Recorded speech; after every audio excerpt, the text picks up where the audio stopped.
As a veteran food driver that specializes in multi-apping on DoorDash, Uber Eats, and GrubHub, I want to talk to you about the four top things that absolutely make me frustrated with working on these platforms. I'm going to talk to you about four things that happen when we're out here doing food delivery, and I'm also going to give you some solutions to how to deal with these problems when you're out there.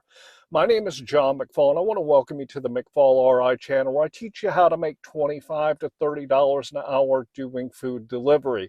And in today's video, I have been doing food delivery for over 2 years now. I've got almost 4,000 deliveries under my belt, and there are a few things that happen when I'm out there on a consistent basis that I want to break down for you, and I want to talk to you about what you should do in these situations so that you can minimize the time that you're wasting out there and that you can maximize the income that you're bringing in when you're out there doing food delivery. If you get value out of today's video, I'd really like to ask you to like this video and to subscribe to my channel. So the first thing I want to talk to you about is when you get orders from restaurants and you get to that restaurant and they tell you that you're going to have to wait. You have hit that accept button, you've drove to that restaurant, and the restaurant, once you get there, you see that they're just jam-packed and really busy. And when you get there and you see that, they tell you it's going to be a half hour. It might be 45 minutes. You obviously don't want to wait all that time to get an order because you're being paid based off that order and based off the amount of time that the apps tell you that it should take you. A lot of times when restaurants get really busy, the apps don't really know it, and they're probably just working off of averages when they give out these numbers. So they don't really know how long it's going to take you before you can actually get the order that you are there to pick up. So what do you do in a situation where you go to a restaurant and you find out that it's going to be a long wait for it?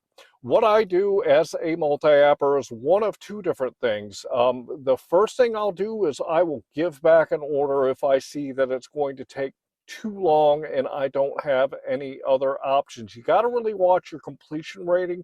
DoorDash, it'll show you what your completion rating is, and you want to keep it above 80%. Uber Eats and GrubHub don't actually show you this number, but I guarantee you that they're going to keep an eye on it. So in the worst case scenario, give that order back to the platform and move on to something else. The second thing that you can do as a multi-apper like me is when I get these orders and I go to these restaurants, sometimes I'll go in there and they'll tell me it's going to be, a half hour before that order is ready. And I just simply tell them I'll be back. And what I end up doing is, let's say that order is on GrubHub and they tell me it's going to be that long, I'll actually turn on DoorDash and Uber Eats, and I'll see what they're offering me. And if they offer me, a short delivery that's paying me decent per hour and per mile rate, I will go and actually take an order on another platform instead of just sitting there at the restaurant waiting for that order to get done. You obviously pick that order because it meets your criteria when it comes to dollars to time and dollars to mile, so you don't really want to lose it. Well, instead of sitting there waiting, go do something else while you're waiting on it.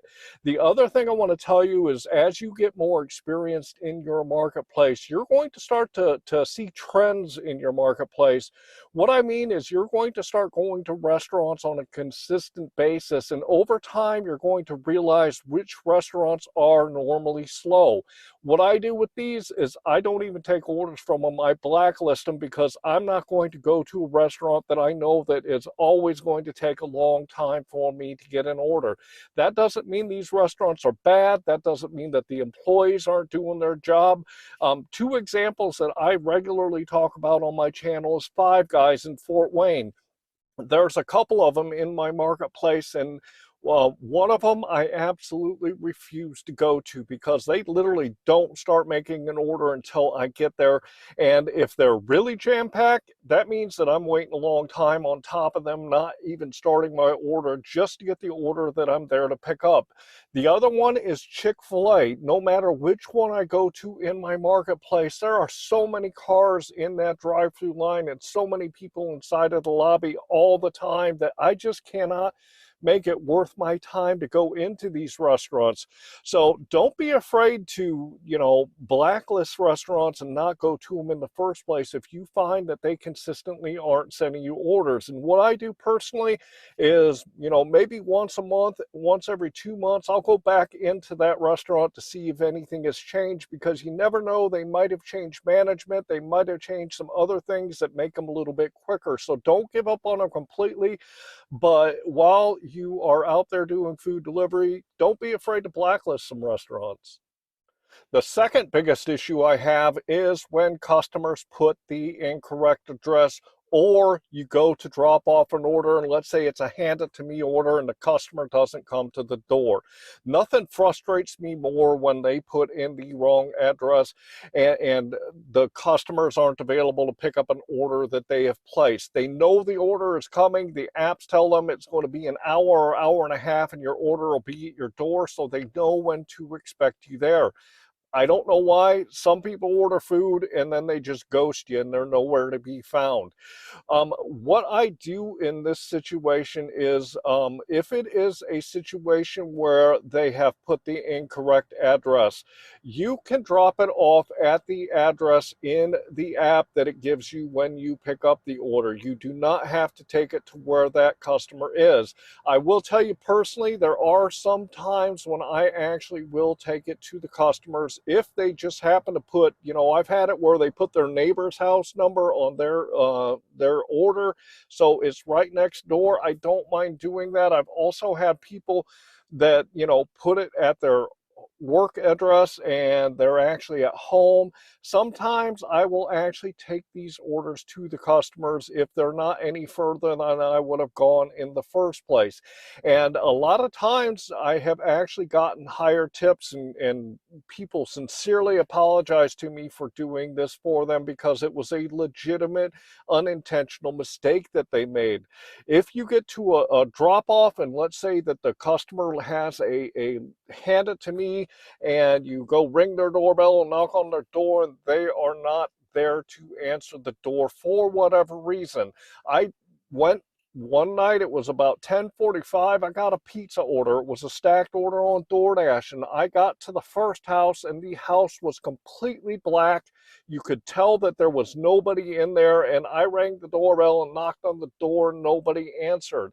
So what you can do is on DoorDash, you hit the timer. You start the 5-minute countdown when you put that you can't find the customer. And this starts a 5-minute timer that you have to wait there because, maybe somebody's in the bathroom or maybe somebody fell asleep on the couch. So DoorDash wants to make sure that you give them enough time to get to the door in case something unexpectedly happened. On Uber Eats and GrubHub kind of works similar. Uber Eats actually automatically starts an 8-minute timer when you pull up to a residence or a business to go drop off an order, and it kind of works the same way. But basically, you end up waiting that amount of time, and you are relinquished from doing anything further with that order than leaving it where it is. So those two situations can be really difficult when you're out here doing food delivery. The third most frustrating thing to me out here doing food delivery is if you ever have an issue on an order and you have to actually get on the phone and contact support. I always recommend trying to call support. I don't typically text support because I want to talk to somebody on the phone that can hear what I'm saying and that I can hear what their responses are in person, so they are sure to understand what I'm saying and I'm sure to understand what they're saying. The problem I have with this is it takes us so long when we have to call support that it just wastes so much of our time. I've literally been on the phone with support for an order that I knew something was wrong and the order wasn't going to happen. I've literally made deliveries on another platform while I'm on support trying to resolve the problem on the platform that I'm on. It takes so much time when you get these people on the phone to resolve issues, and it can be very frustrating when you're out here trying to maximize the efficiency of your time and get the most orders done so you can go home to your family, and you sit on the phone for 20 minutes or a half hour with support. The fourth and the final thing that I really find frustrating as a food delivery driver is the cap on the money that we can make when we're out here. I don't think that for the orders that I receive, I get paid, a bad wage for what I'm doing. But there is no incentive to do more. Everything that I do to make my $25 to $30 an hour is, strategies and loopholes that I found that I can put into what I'm doing and increase the income that I'm making. But to make that kind of money on especially one platform when you're out there doing food delivery, it just is not possible. And because I've done food delivery for a couple years now, I've got 4,000 deliveries under my belt. I don't have any more income coming in than somebody that just started last week and is on their first order. Obviously, they don't know how to do it like I do it, but the point is we don't get any type of better pay for longevity with these platforms at all. And to me, this just doesn't seem fair. If I've been with a platform for a couple years, my ratings are really good and I do a really good job for them, I think there should be some type of bonus, or you get an extra 25 cents per order for every order, something like that, that gives us a little bit more for what we're doing when we go out there. So these four things are the four things that frustrate me the most as a veteran driver out here doing food delivery. Let me know down in the comments if there's something else that I didn't mention here that really frustrates you when you're out there doing food delivery. Also would like to ask you again, if you got value out of my video, please like this video and subscribe to my channel. Um, One of the greatest tools that I found that I put together to help me make money when I'm out here doing food delivery is my metric spreadsheet. I give this away free to you guys so you guys can see what you're doing when you're out there doing food delivery. So hopefully you can improve your income. I'm going to throw it up here on the screen real quick so you guys can check it out. If you look at the left-hand side, you'll see I always put my start time and my end time. This gives me the total time that I've worked. I also put in the miles. Head to the right then, and you'll see for each individual app, I put the dollars that I've made, the time that I worked, along with the number of deliveries. Head to the bottom, and you'll see it calculates out what your average dollar per hour, dollar per mile, and your average per order. If you want to do better when you're out here doing food delivery, start keeping track of these numbers and see how you're doing and see where you can improve. If you also would like to see some improvement in how you do food delivery, my food delivery playlist here is going to give you a lot of solid information that's going to teach you the strategies that I use in my marketplace to help me when I'm out here doing food delivery. So go check out that playlist and find some good nuggets that you can find to help you self-improve. I would like to leave you with, I hope that you are out there making the money that you and your family deserve. And with that, I want to say thanks.